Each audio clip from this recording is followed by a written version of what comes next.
This week on Heal Yourself Radio, I talked to Harvard graduate and board-certified neurologist and headache specialist, Dr. Josh Cohen.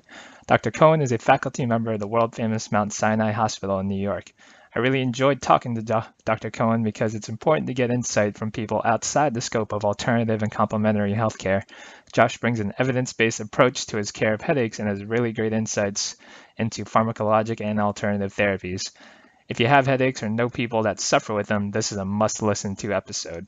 Don't forget to rate the podcast on iTunes and subscribe to HealYourselfRadio.com for a chance to win a uBiome Gut Kit this month. Enjoy the episode, and without further ado, here's Dr. Cohen.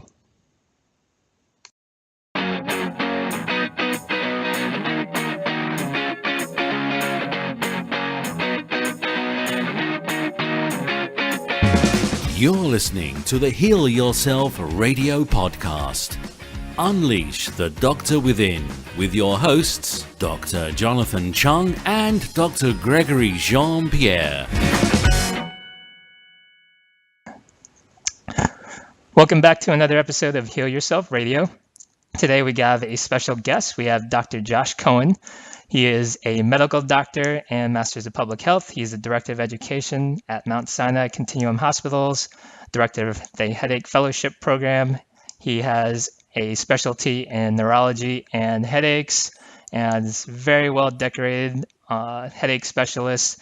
He tweets a lot of great information on social media, and I began following him through his blog, which is Cohen's Brain Bits. So welcome to the show, Dr. Cohen. Thanks for having me. So, Dr. Cohen, can you go ahead and give us a little bit of background about yourself?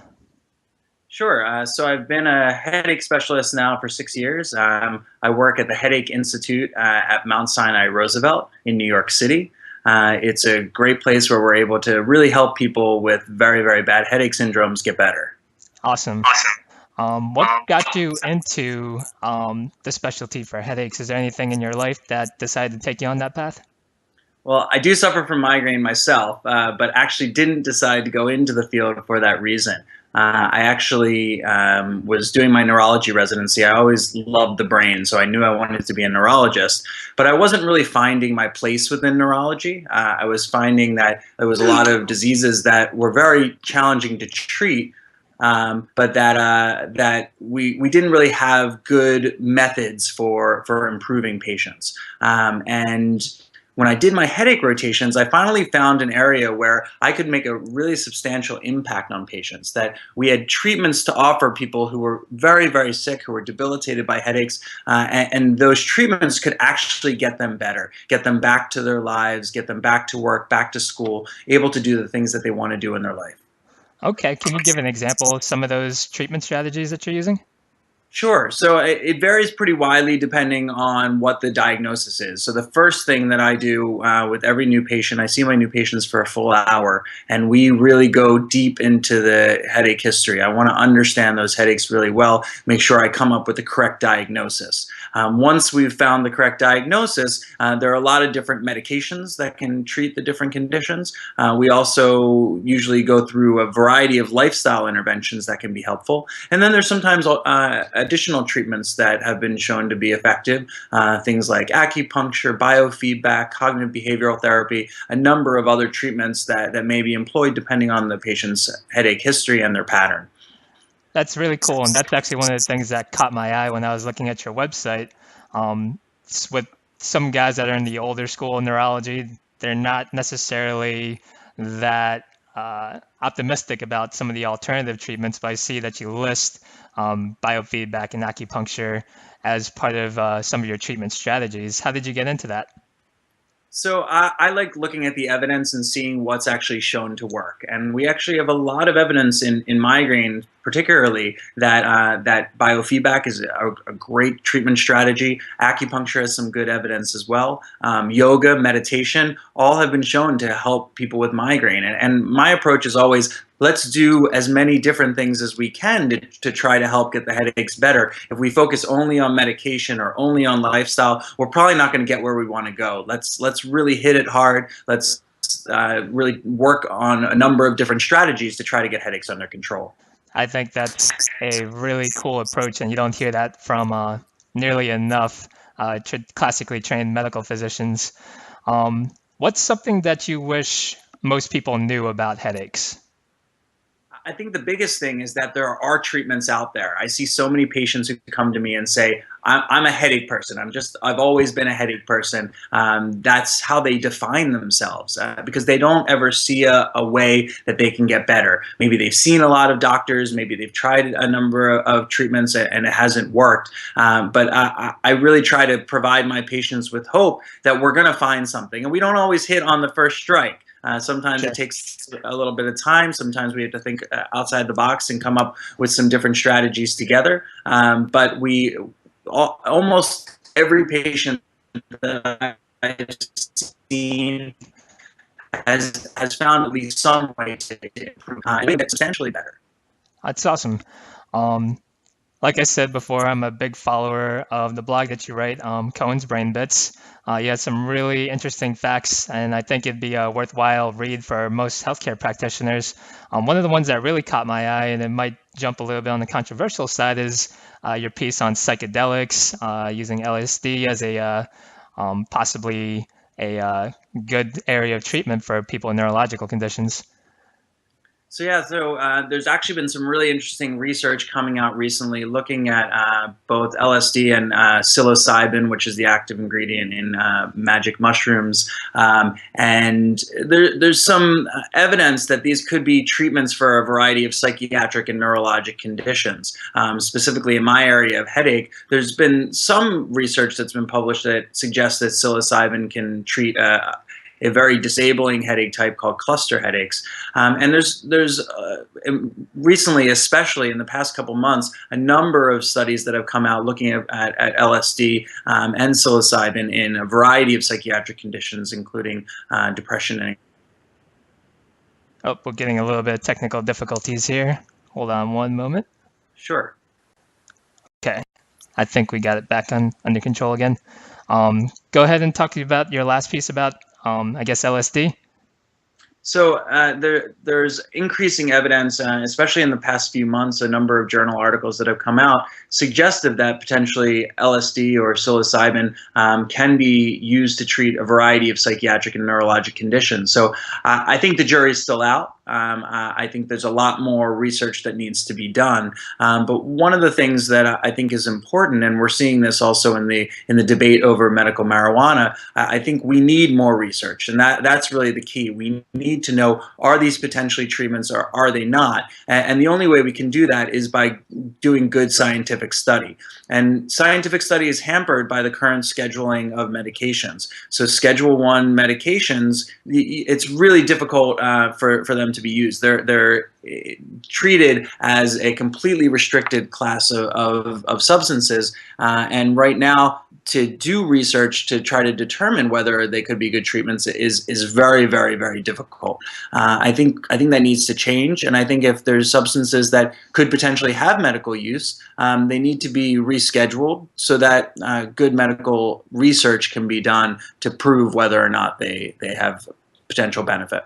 Absolutely, especially if a lot of these treatments are coming at minimal harm to the people that they're being used on, then I think there definitely needs to be a change in the outlook for those types of substances. One of the things that I get asked quite frequently is, when is the best time for a patient who has a headache to think about going to an ER versus the best time to go see a specialist like yourself? So it's a great question. And I think anyone who's getting a new headache or a headache that's very sudden in onset or the worst headache of their life should get immediate medical attention, go to an emergency department and get checked out. But if you're somebody who's had headaches for a while and they've been pretty much unchanged, they haven't gotten worse over time, they've been consistent, but you just haven't been able to get help, I think coming to see someone like me can be really great for you, and we might be able to find a strategy to really control your headaches. Excellent. One of the things that definitely caught my eye is when you were writing about traumatic head injury and the lymphatic system and how it relates to headaches. Can you elaborate about that a little bit? So it's the lymphatic system is a tricky new thing that we've been discovering more about how it transports materials in and out of the brain.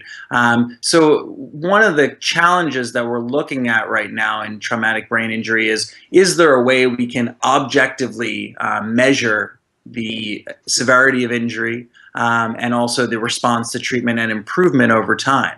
It's a really greatly progressing area of research.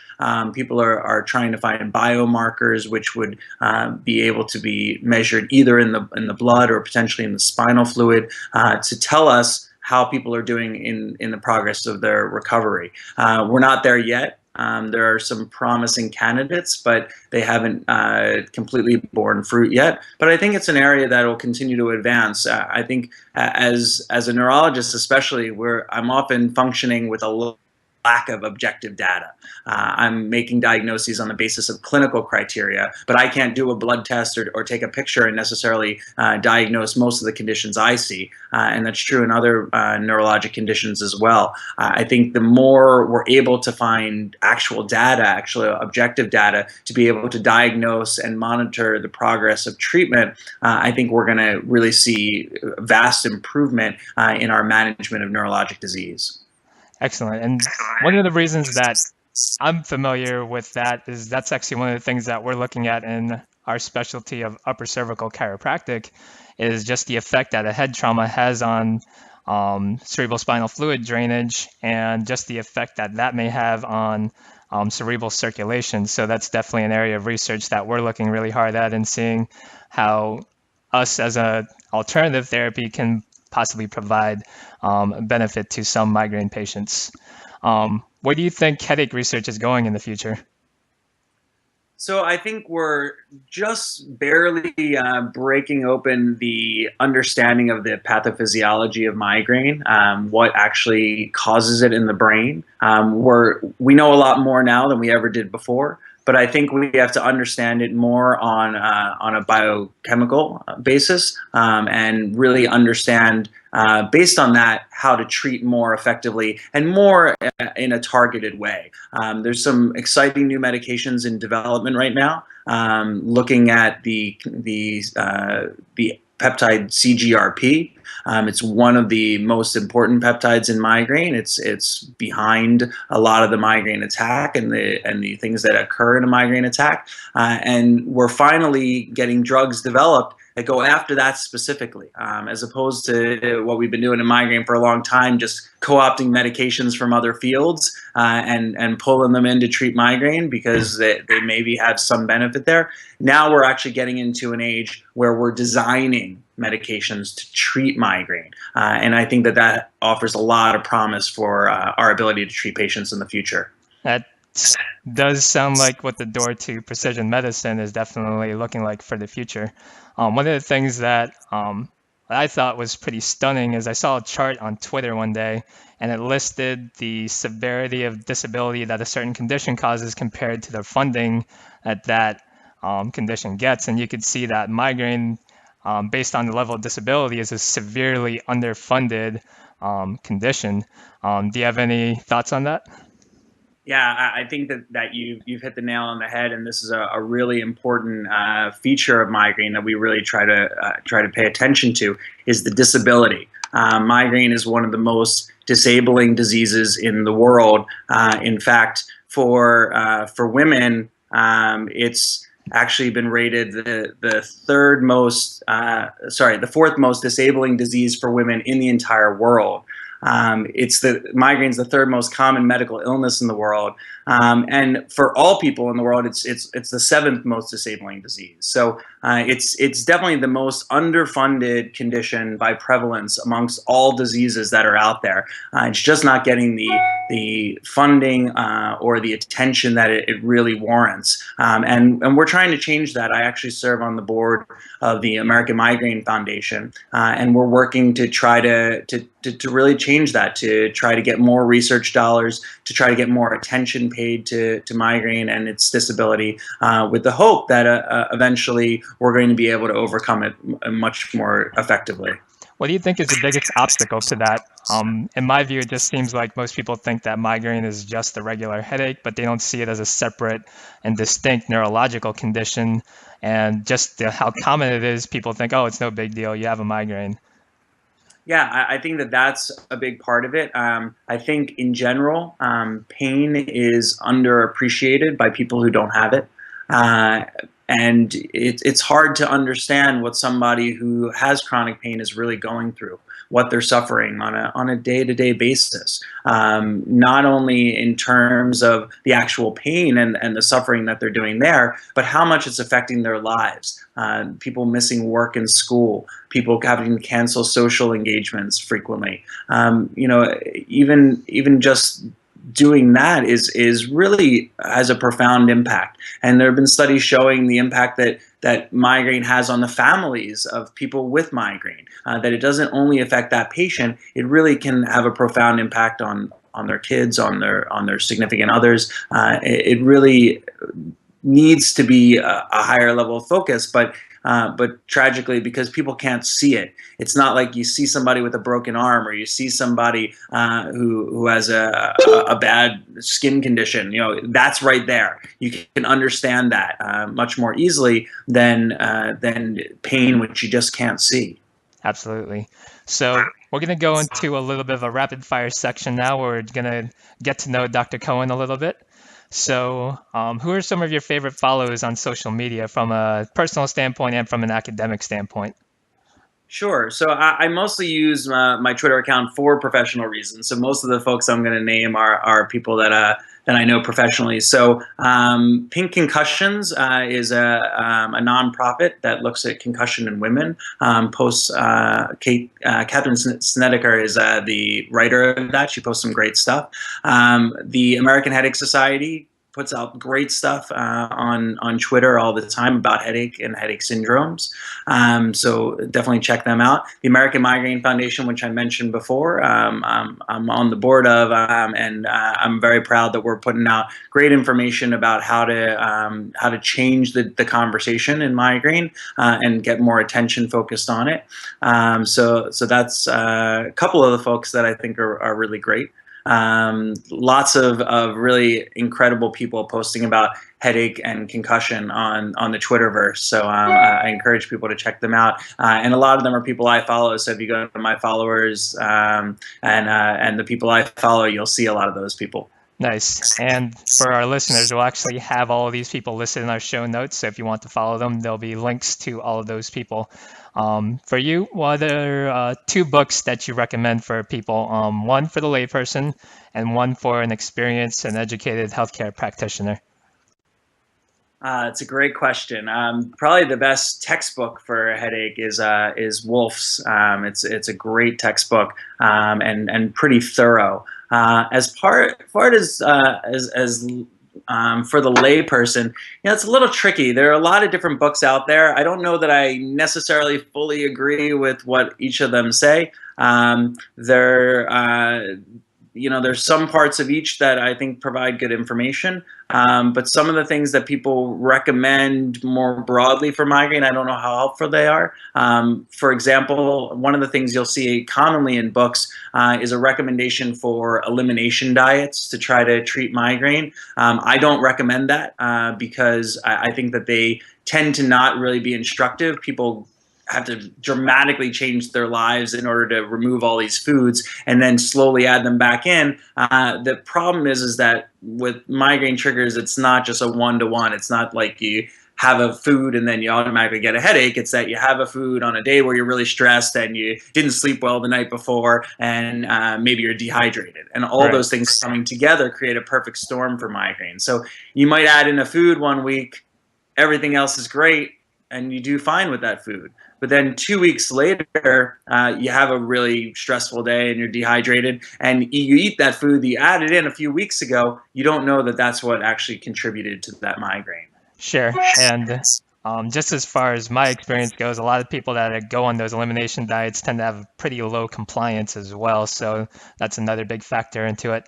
That actually brings up another interesting question. What are your thoughts on something like a ketogenic diet? Because we've seen some of the effects that it has on seizures and some of the similar pathophysiology there are between that and migraine. Do you have any thoughts on that? So it hasn't really been studied for migraine. It's also a somewhat challenging diet to do. And while migraine and seizure have some overlap in that they're both episodic conditions that are related to hyperactivity of the brain, that's sort of in some ways where the similarities end. Sure. One has to do with more damage to a part of the brain. That's what we see in seizure, whereas migraine's more of a global hyperactivity due to changes in ion channels that probably functions very differently than seizure. So I'm not sure that it would work, but it's certainly something that could be studied. Okay. What's one of the best things that you do for your own health that not enough people know about? So I do my best to stay well hydrated. I think that that's really, really important. I think many people are not adequately hydrated, and really you need about 2 to 3 liters of fluid a day in order to stay well hydrated. It's one of the things that I find very frequently when I'm doing a new patient visit. Almost everyone I see isn't getting adequate hydration, and I really work hard on it myself. It's really hard to do, but once you get used to it, can become easy to do, and I think it makes a really profound impact. Maybe you could carry around the Camelback when you're going on your rounds. What is one of your best tips for overall brain health? You're breaking up a little bit. Oh, sorry. What are some tips that you have just for overall brain health?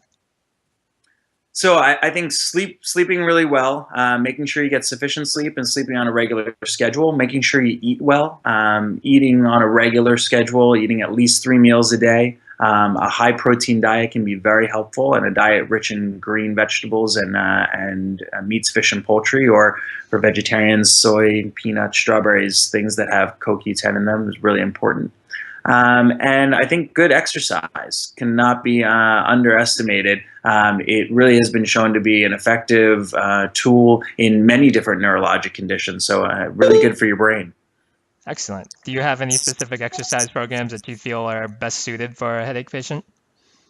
You know what? I just really encourage patients to get aerobic exercise. And so, it's hard for people to get going on an exercise routine. And so I just tell them whatever you're going to be most likely to do, whatever you're going to enjoy doing is really what's best.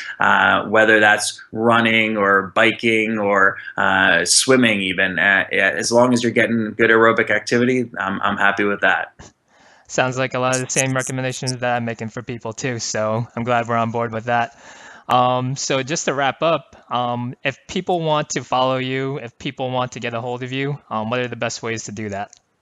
So my Twitter handle is @myheadachedoc, and you can follow me there. I post a lot of information. It's also a place where you can get in touch with me if you have any specific questions. If you want to come to the Headache Institute, our number is 212-523-5869. You can call and schedule an appointment with me or any of my colleagues. Everyone at our practice is great, so come see any of us and we'll get you better.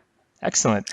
Well, thanks for coming on the show, Josh. We appreciate it, and we'll be glad to have you on board on another episode. Maybe we'll talk about head injuries in more detail. Great. We'd love to do it.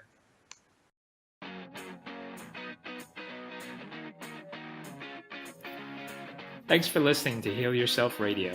If you like what you hear, show us some love on iTunes by writing a review or by sharing with your friends. We love interacting with our listeners. You can follow us on Facebook at facebook.com/healyourselfradio. You can find me on Twitter at Dr. Jonathan Chung. And you can always come to our website at healyourselfradio.com and interacting with us in the comments section. Hope you enjoyed the show. We'll see you next week.